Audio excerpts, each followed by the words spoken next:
In this video, we're going to go ahead and investigate what does the first derivative f prime tell us about the original function. And we know first derivative is going to be the slope of the graph. So this one shouldn't, I don't think, be too bad. The second derivative, which will be the next video, that one's going to be a little bit more complicated. Okay, so here's some definitions from pre-cal. You can kind of read them on your own. Increasing, decreasing. We should know that increasing just means going up. Right? If your x values get bigger, so if your graph moves to the right, then your y values also get bigger. The graph goes up. And then correspondingly, decreasing means as your graph moves to the right, then the y value is going to be less than the one right before it, right? The second y value is going to be less than the first. So increasing means the graph is going up. Decreasing means the graph is going down. Positive slope is increasing, negative slope is decreasing. So now let's specifically connect that to the idea of a derivative. If the first derivative, which is the slope, if that first derivative is positive, then your function is increasing on that interval. If the first derivative is negative, then the function f would be decreasing because it's got a negative slope. And then if your first derivative is equal to 0, that means the slope at that point is 0. And those are typically not intervals. It could be. Usually those are just points or instances where it's constant. But if the derivative is 0, that means it's neither increasing nor decreasing. That means constant, right? So the first derivative is the slope of the graph. Positive slope means increasing. Negative slope means decreasing. Zero slope means constant, right? Neither increasing nor decreasing. Okay, so now connecting those ideas, right? Let's get something that's important to calculus, right? This is a big important one. If you're taking your notes, make sure you copy down this first derivative test stuff. First derivative test, that is a way for us to find and to classify relative extrema. Remember, relative, local, they mean the same thing. And extrema just means maximums and minimums. So let's read it. Number one, if the derivative changes from positive to negative, then whatever that point is, right, at that specific x value, that point on your original function is going to be a relative maximum. Let's think about the logic. If your derivative changes from positive to negative, that means, therefore, your original function changes from a positive slope to a negative slope. And if your function changes from going up to going down, then you know, yeah, we're going to have a maximum at that point when it changes. So your derivative changing from positive to negative means your original function changes from increasing to decreasing, and the instant where that happens, you're going to have a relative maximum. The other statement, if your derivative changes in the reverse order, if your derivative changes from negative to positive, then your original function would change from negative slope, decreasing, to positive slope, increasing. And if your function changes from negative to positive slopes, from decreasing to increasing, then we know the point when it switches is going to be a relative minimum. So this first derivative test, it's a process where we use the first derivative and how that first derivative changes, and we use that information to find and to classify relative extrema. Let's do some examples to practice. So here we're going to find the intervals where it's increasing, decreasing, and then we're going to use that information to find max and mins, and of course, justify our answers. Okay, first thing, let's take the derivative. Using just the power rule, here this derivative looks like it's going to be x squared minus 2x minus 3. And then we would want to find the critical points. This derivative is never undefined, so all I need are the critical points where it's equal to 0. So I'm going to need to factor. And then, of course, set the factors equal to 0. And I find my two critical points. Wonderful. Now we're going to take those two critical points and we are going to do a sine chart for them. So we practiced this at the beginning of the year when we did the pre-cal review. But I'm going to take these critical points, throw them down on a number line, make sure you get them in the correct order. Those both produced out zeros. And then we're going to test these subintervals for positivity. I need to know whether that first derivative gives you a positive output or a negative output. And then using that information is how we're going to find mins and maxes. So let's do it. good test point for this interval would be something like 4. If I plugged in 4 minus 3, that first chunk would be positive. Then if I plugged in 4 plus 1, that's also positive. So I know, hey, if I plugged in a test point for this interval, could be 4, could be any other number bigger than 3, both of the chunks would be positive, which means overall your first derivative would be a positive output. And remember, that first derivative being positive means that f, your original function, is going to be increasing. Great, now let's test the other two subintervals in the same fashion. Pick 0, that chunk is going to be negative. That chunk, 0 plus 1, is going to be positive. So then overall, when you have a negative times a positive, it'll give you a negative output as a whole, which means the original function is decreasing. And then if you were to test this next interval, something smaller than -1, both of the individual chunks are going to be negative, which means the overall result will be positive. And if your first derivative is positive, that means your original function is increasing. Okay, so we found the intervals of increasing and decreasing, and let's try to identify the extrema. Looking here, the function was increasing, then it changes to decreasing. That point's going to have to be a relative maximum. And then it was decreasing, going down, then it stops, and it goes back up. So I know that point is going to be a minimum. Now your answers, you can't leave like this, right? You actually have to write a sentence, or you have to write a little more organized answer. The Sine chart is all the work you need to support your answer. That's your justification. But your answer is not just the Sine chart. That's the supporting work. So let's go ahead and write these answers. F is increasing. And then your justification would be when your derivative is positive.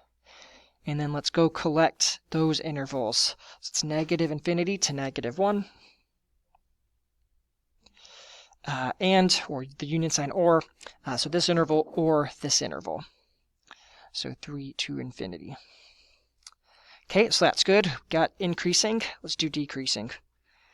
Your function f would be decreasing, going down when the first derivative is negative. And that's only going to happen in this middle interval from -1 to 3. And then it says identify the points of relative max and min. So identify those extrema.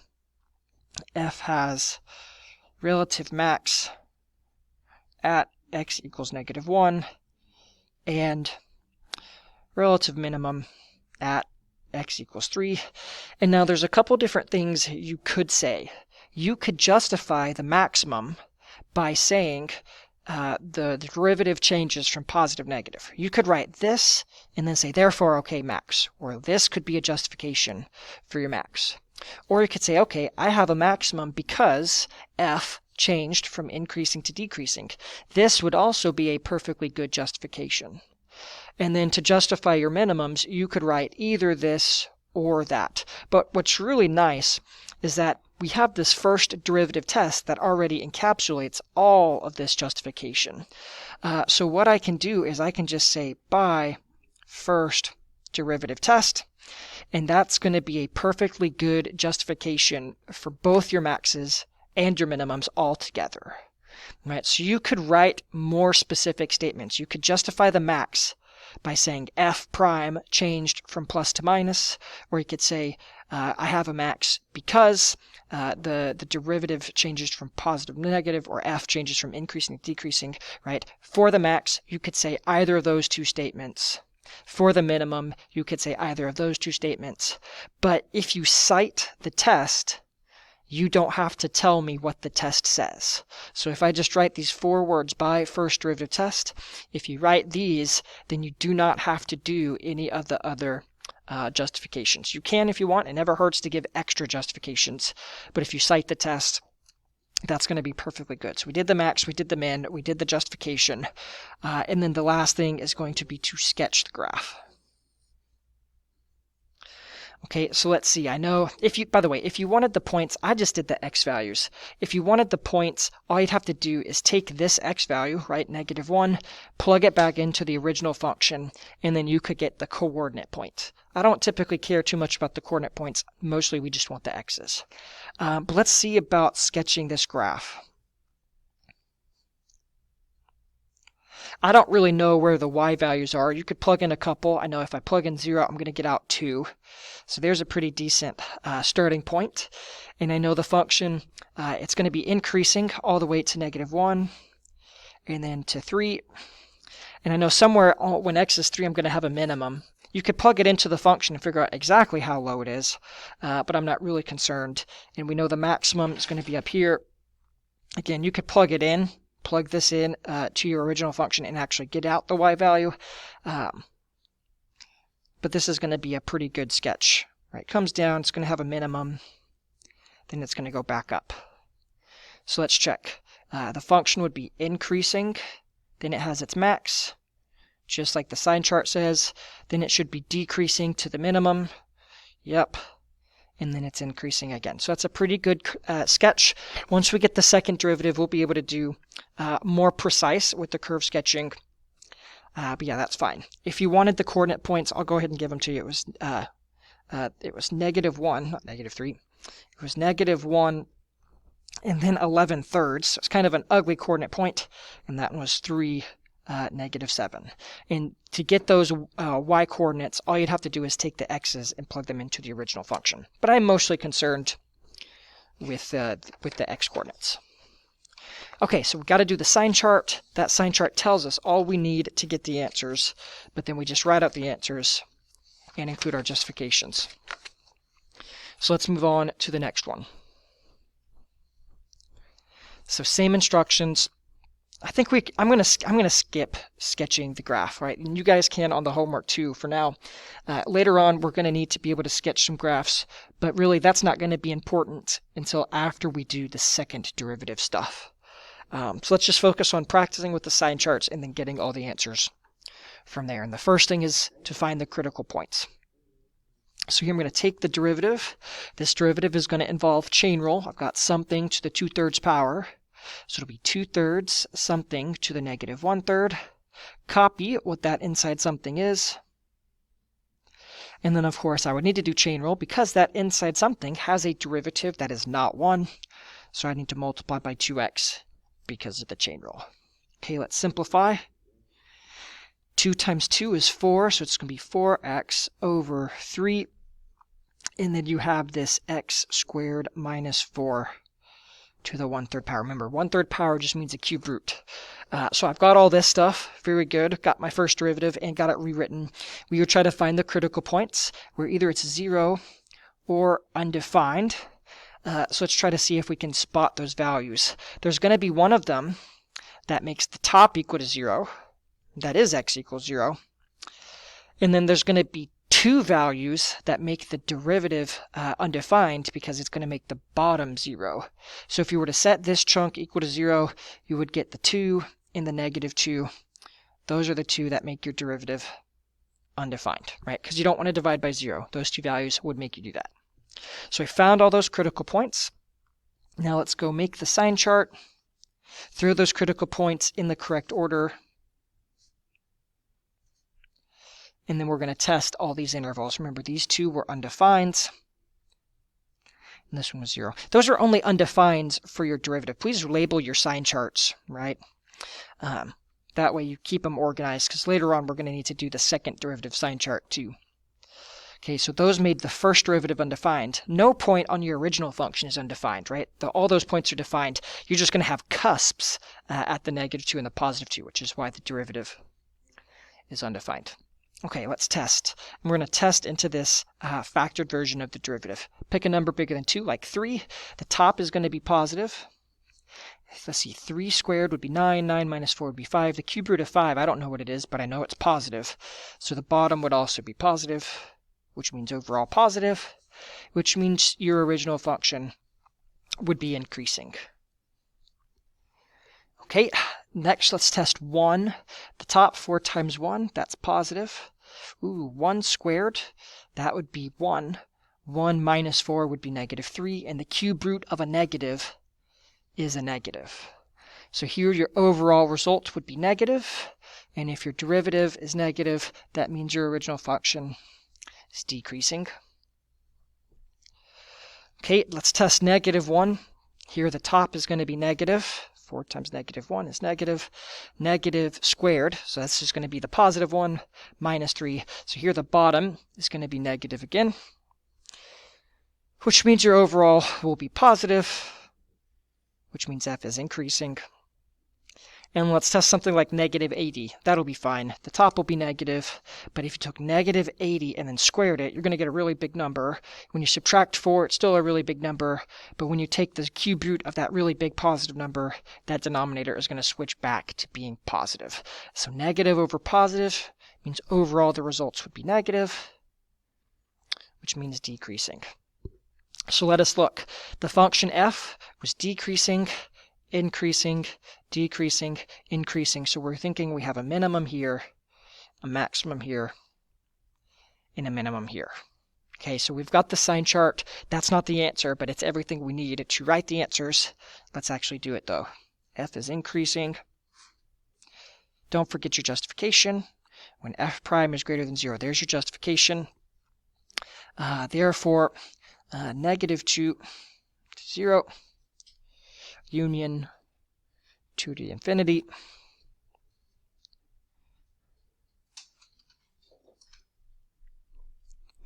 Decreasing when your derivative, wait till she gets back. Decreasing when your derivative is negative.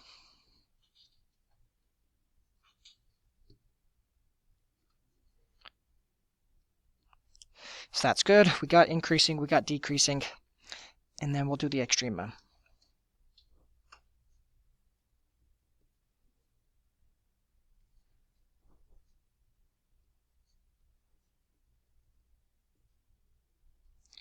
And remember the justification for this, you can just say the 4 words. By first deriv test. There are other things you could do. I'm kind of taking up a lot of space for this first one. There's other things you could write. You could say, hey, I have a max because the derivative changed from plus to minus, or you could say, hey, I have a max because f changed from increasing to decreasing. You could do similar statements for the minimums, but you don't have to write any of that if you cite the test. If you cite the test, you don't have to tell me what the test says, but if you do not cite the test, then you need to write some type of justification statement for both the max and the mins. But I like saying by first derivative test because that gets everything all at once. Okay, next example, we see we got a division, so we're going to need quotient rule. That's okay. Derivative of the top times the bottom minus derivative of the bottom times the top over the bottom squared. So we've got that derivative all done. Again, we're going to be looking for where that derivative is 0 or undefined. Let's simplify it a little bit. See, 2x times 2x would be 4x squared minus 2x squared.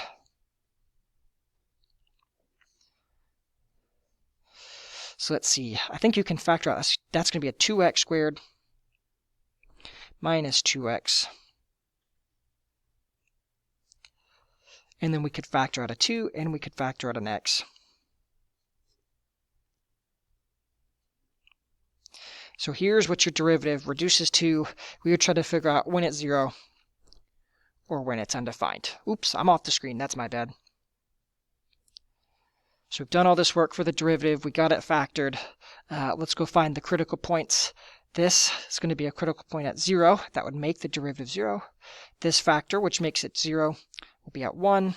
And then this factor, which is going to end up making the derivative undefined, that's smelling like a 1/2. Okay, so let's go take those 3 critical points, put them on the sine chart, and then we'll test the intervals. Let's see, that was the undefined. Those are your 2 zeros. And of course, this is your sine chart for f prime.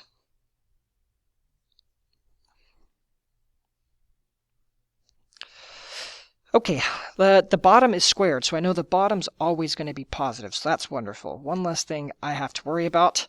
So now I'm only going to test the 2 chunks in the numerator. So if I pick something bigger than 1, like 10, it's going to be positive and positive, which means overall positive, which means increasing.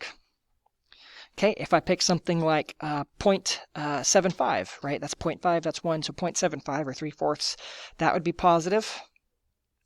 But 0.75 minus 1 would be negative, which means you're going to have negative results, which means decreasing.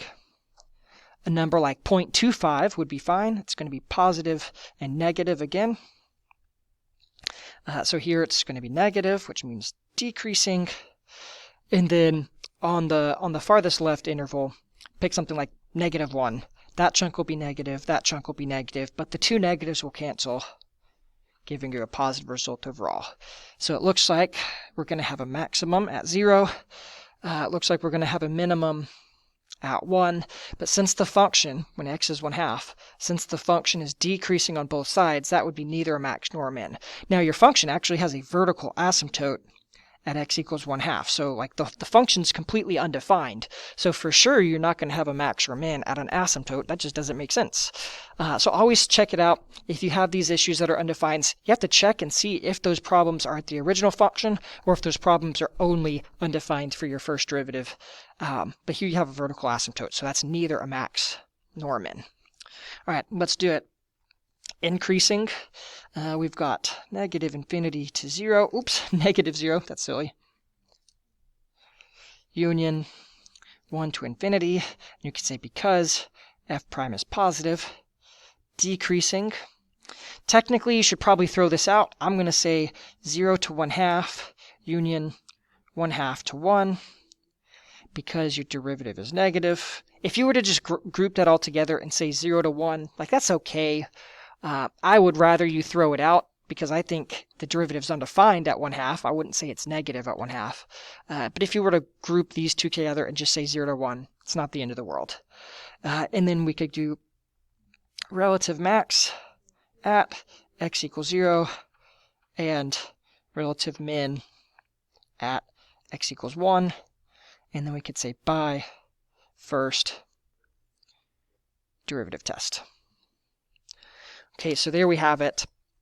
Justify your increasing, justify your decreasing, justify your max and mins all at once by saying by first derivative test. Let's flip it over and do the next page. So same instructions. The only thing different about this one is it's a piecewise function. That's okay. If you wanted to, well, we'll sketch the graph on this one actually. But if your original is a piecewise, that just means your derivative is also going to be a piecewise.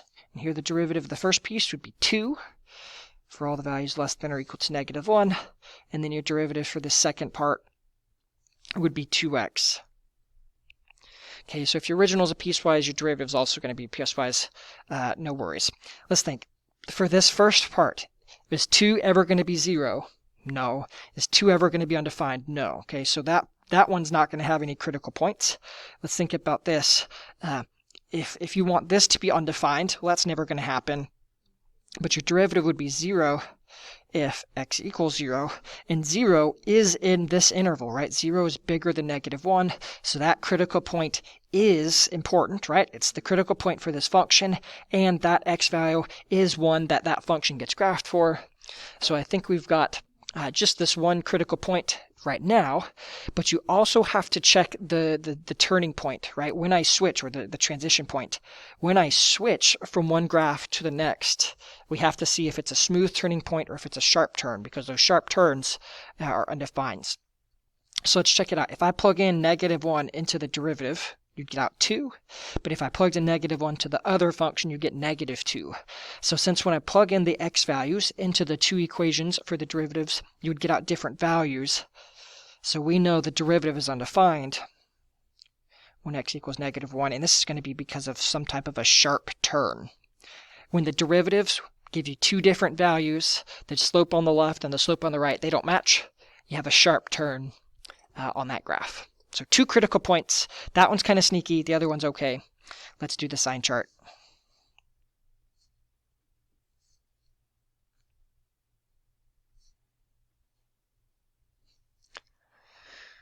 Okay, now let's think.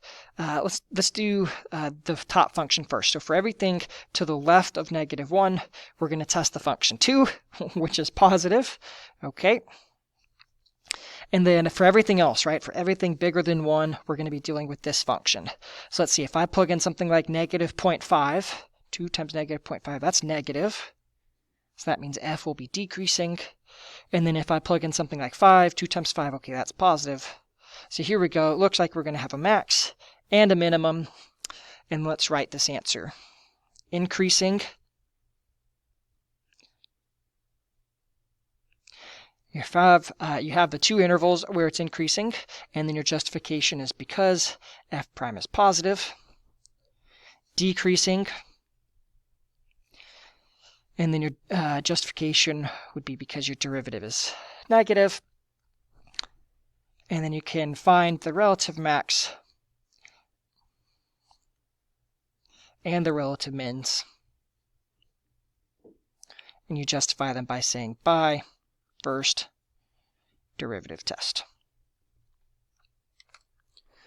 Okay, so that one's not too bad. The piecewise function, students don't like it, but it's really not too bad. Just do the individual pieces, then you're going to be okay. If you wanted to actually sketch this graph, you could. Let's see, that's a parabola just shifted down 2 units. And then we need to graph it all the way to -1. So I think it's going to come up like this.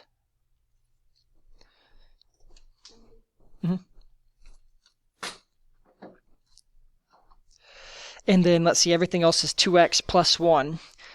So let's see, up 2 over 1, so it'd come like this. So you have a line. So the graph's going to end up looking something like this, where you have the sharp turn, but that sharp turn is still a maximum. But you have the undefined derivative at the sharp turn, but that was still a max, so that's okay. Then you had the minimum at the point where x equals 0. Okay, so here's all the answers. The sine chart is the supporting work. And of course, your justification statements, that's your supporting work. Okay, let's do the next one, which is more of a conceptual one.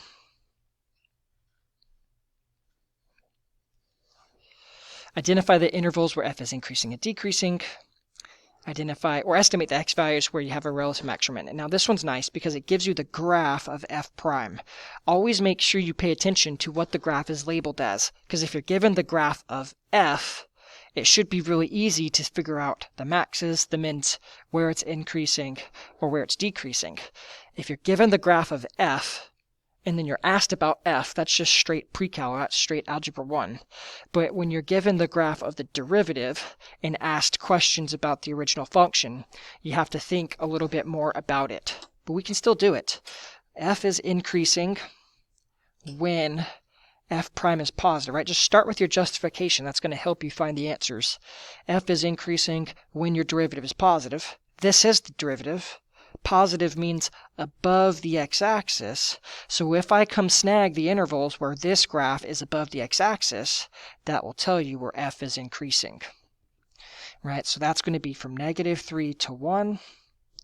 And then from 4, we'll just assume it keeps going on and on.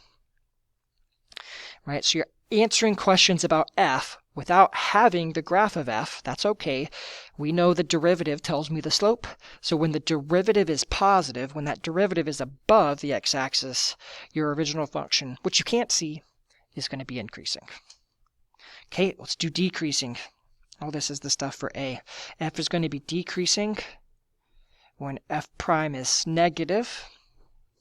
So I need to see where that derivative graph is beneath the x-axis, which happens on this interval and which happens on this interval. So -∞ to -3, union 1 to 4. So when the derivative is above positive, that'll tell you the spots and the places in the intervals where your original function is increasing. When your derivative is below negative, that tells you your original function is decreasing at that same interval. Okay, so that's good. We got A all done. Now let's do parts B. Remember, f has relative max when we see f would change from increasing to decreasing, which means your derivative would change from positive to negative. You don't have to say all this, because you could just say by first derivative test, and the first derivative test says the exact same stuff that I just covered up, right? So you can either write the statement, or you can say by first derivative test. You don't have to do both.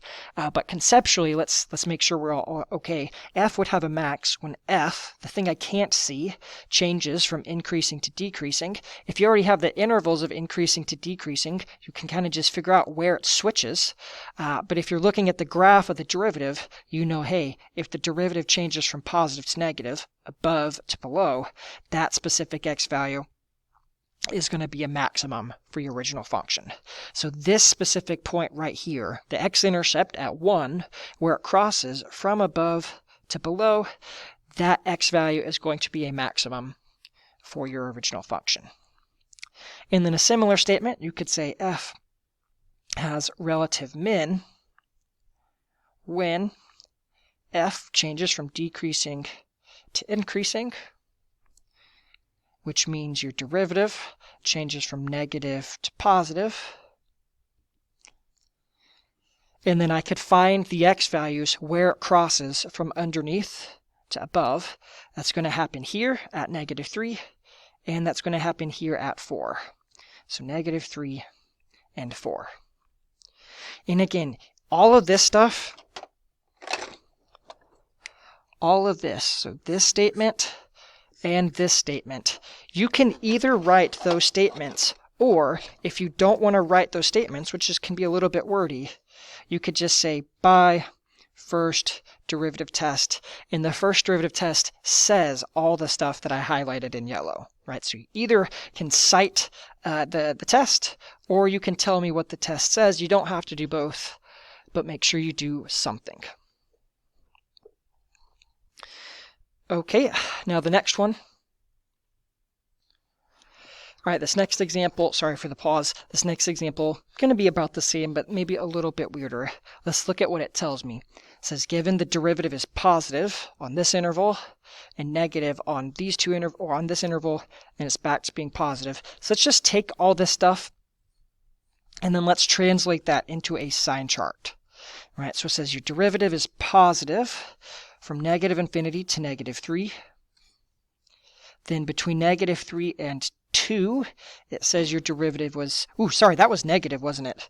Your derivative was negative, then it was positive, then it was negative again. So I just took all the information that the question gave me and I just put it into the sine chart because I'm used to dealing with the sine chart. Before I even read the parts A and the B, let's look at what that means for f. We know f would be decreasing, then increasing, then decreasing. So it looks like maybe we'd have a minimum, maybe we'd have a maximum. Like there's a lot of things we can kind of know right away just based on this information that it gave us. Let's look at what it actually wants us to do. Part A. If g equals 2 times f, what is the sign of g prime? So it says, all right, don't even fuss too much with the f function. It says here's this new function g, which is just a vertical stretch 2 times as big as the f function, and what's the sign? It only wants an answer, positive or negative, for g prime of 1. Well, if it gives me g and it wants me to answer something about g prime, I probably need to take the derivative. And if g is 2f, then g prime would just be 2f prime. Right? Just take a derivative. That's how you would get from g to g prime. And then that means g prime of 1, which is the value I want to know, it's going to be 2 times f prime of 1. And I know 2 is 2. That's easy. And that's a positive number. But now I need to know f prime of 1. I don't care what value that is. All I need to know is whether f prime of 1 is a positive result or a negative result. So let's go look. F prime of 1. Here's my sine chart. 1 would be somewhere in this interval, right? So it looks like at 1, f prime is going to be positive. And then there you have it. If you have 2 times a positive, that's going to end up being a positive.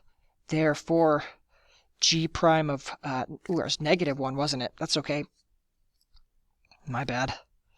-1 would still be in that same interval. So g prime of -1 is going to be positive, greater than 0.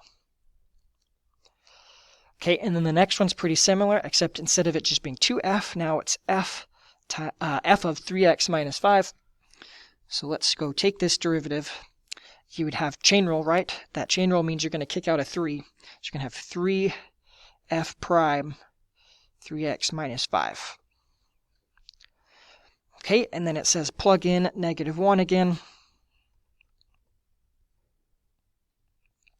Let's see, that's going to be -3 minus 5.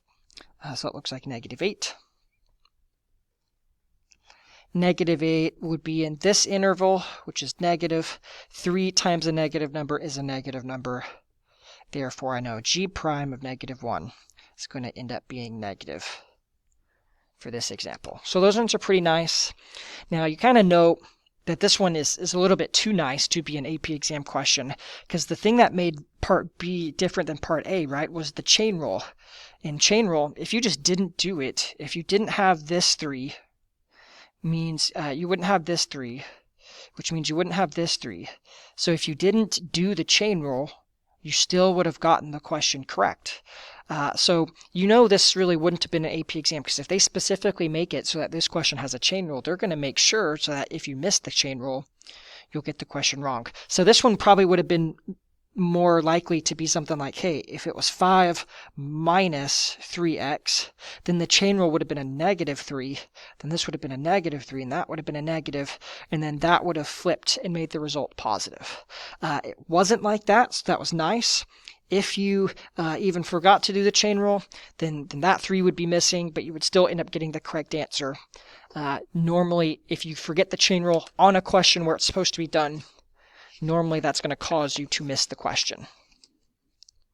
Okay, one more example, and then we're done with this video. Sorry it's so long. And we're going to work more with stuff like this in a following notes packet. It's called kinematics, dealing with particle motion. But here we just have a pretty introductory example. The function s describes the motion of a particle, right? It's the position function. Find the velocity function. And we know from way back when, if I have your initial function, your position, the first derivative is your velocity. Your second derivative, which is the derivative of your velocity, that's your acceleration. Okay, so your position, take a derivative, that's your velocity. Take your derivative again, that's your acceleration. So if it gives me the position and it asks for the velocity, all you have to do is take the derivative. So that'll be 2t minus 7, and then the same domain restrictions would apply. And then identify the intervals where the positive is moving in a positive direction and then in a negative direction. So I'm going to need to do my derivative sine chart, right, for the velocity. If your velocity is positive, that means moving right. If your velocity is negative, that means moving left. So just like when we were trying to find increasing and decreasing, all we had to do was that first derivative sine chart. Same thing's going to be true here. We're going to do a sine chart, but for the velocity. If you set this equal to 0, the critical point is going to be 7/2. So let's go ahead and test it. If I plug in something like 10, which is bigger than 7/2, 2 times 10 minus 7 would be positive, which means your particle is moving to the right or up, whichever. If it's moving horizontally, it would be up. If it's moving vertically, it'd be up.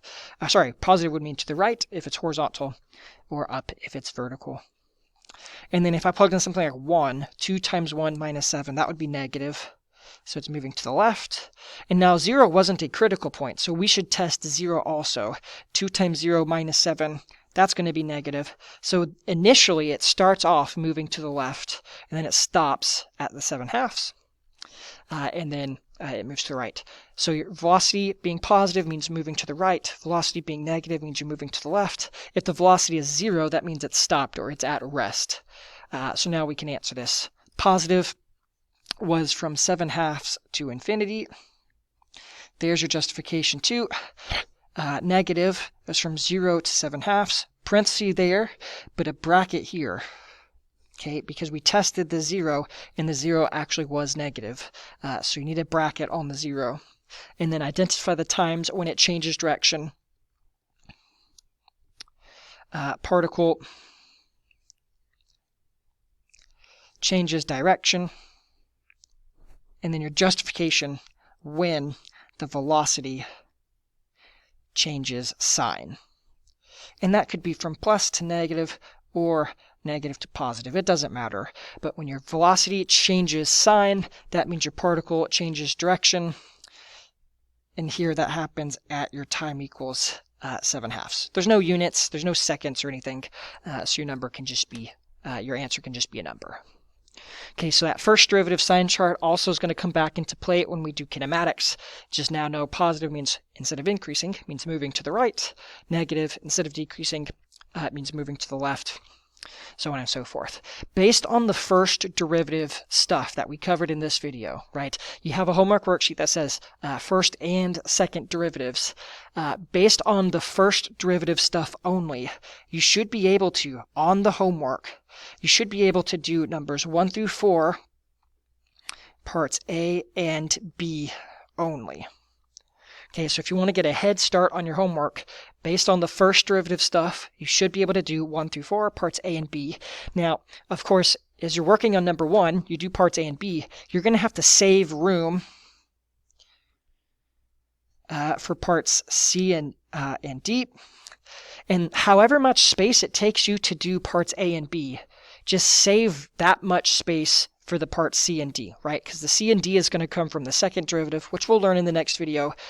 So do parts A and B on the first 4, but save room for C and D. How much room? Well, however much it took you to do A and B, save that same room, or maybe even a little bit more for you to go back and fill in the C and D. But that C and D is going to come from the second derivative, which we're going to cover next. So you should be able to start and do half of the questions 1 through 4, and you should also be able to do number 6 and 7. And you should be able to do all of those. So all of that is what you can do after first derivative lesson. Next time, we'll do the second derivative stuff, and you'll be able to finish the worksheet. But if you want to get started, there's what you should be able to do right now.